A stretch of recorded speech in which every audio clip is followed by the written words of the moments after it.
Okay, I have no idea if this will be helpful or not, but what I've set up here is essentially a batting cage for slopes of lines, equations of lines that are both parallel and perpendicular through another point. And I just kind of want to explain what this is doing.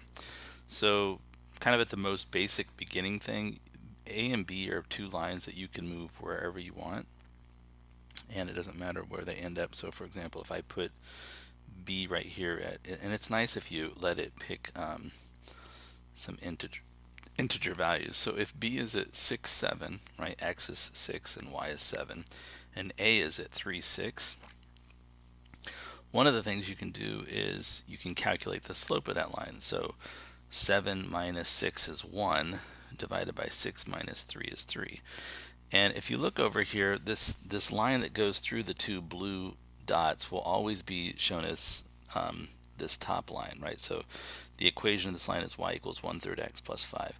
The other thing you can see is that the y-intercept is at 5. Now, what I recommend is that on your own scratch paper, you just write down the points and you come up with the equation of that line completely on your own. Then you can come over here and peek and see, oh, look at that's what it should be. In fact, if you don't trust yourself, you can slide this over a little bit and then hide it or show it. This is yeah, so you can just kind of like, oh, there it is. Um, and if for some reason this page gets mixed up, if you just refresh it and open it up, it'll start and it'll look pretty much just like this when you get there. The other kind of question I might ask you, besides, hey, here's 2 points, what's the slope, that goes through them?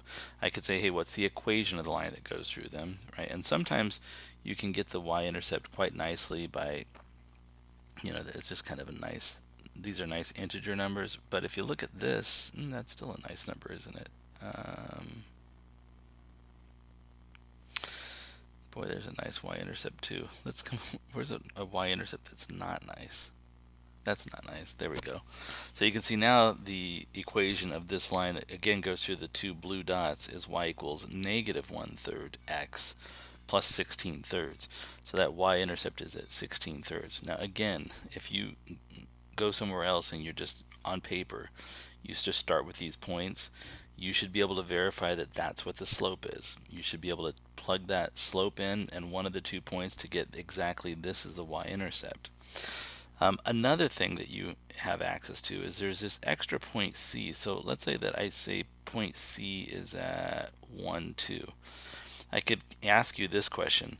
What's the equation of a line that goes through point C and is perpendicular to the line that goes through AB? So you can see I'm talking about this red dashed line. What's the equation of that line? Well, I know I know in order to answer that question, I need to know the slope of the line through AB, and I can see the slope of that is down 1 over 1, 2, 3.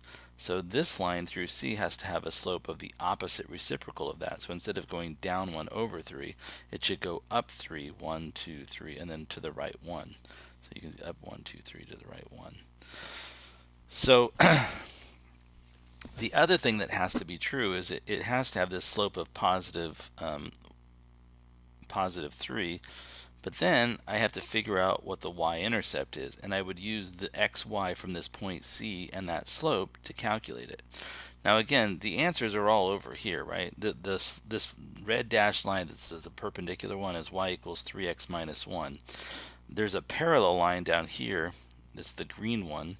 It is parallel to the line through AB, and it is also going through the point 1, 2. So if you understand this properly, what I've set up is a way for you to, if you will, you can hide this off to the side.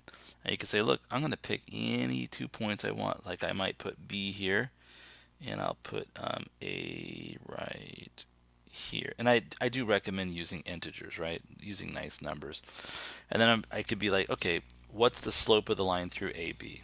Okay, if I answer that, I would also know the slope of the line through the green dashed one, right? Because it's parallel, so they have the same slope. I could also say, what's the slope of the line through C? Well, if I know the slope of the line through AB, I know the opposite reciprocal is the slope through C. I could ask, what's the equation of the line that goes through AB? You should be able to come up with not only the slope, but also the y-intercept.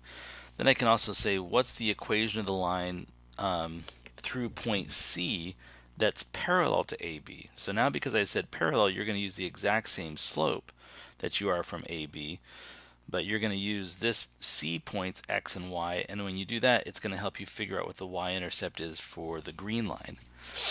And then I could also ask you, okay, what's the equation of a line that's perpendicular to the line AB, but it goes through point C. So again, it's a perfect place where you can go and play with this. It looks like that's going through 4. But then once you answer, you decide which of those questions you want to answer, right? You can just pull it over and you can see that, the equation of the original line is y equals 1/2 x plus 5 halves. The parallel one is y equals 1/2 x plus 3 halves. And the perpendicular one has this equation of y equals negative 2x plus 4. So this will be here. It's in the notebook. Feel free to open it up anytime. And these these equations get very, like, those are very intimidating looking fractions when you do it like that. But try and give yourself some integers that are relatively easy for you to deal with, because those decimal approximations would be, I don't know. Anyways, that's it. I hope you find this helpful, and I hope you spend a lot of time in the batting cage.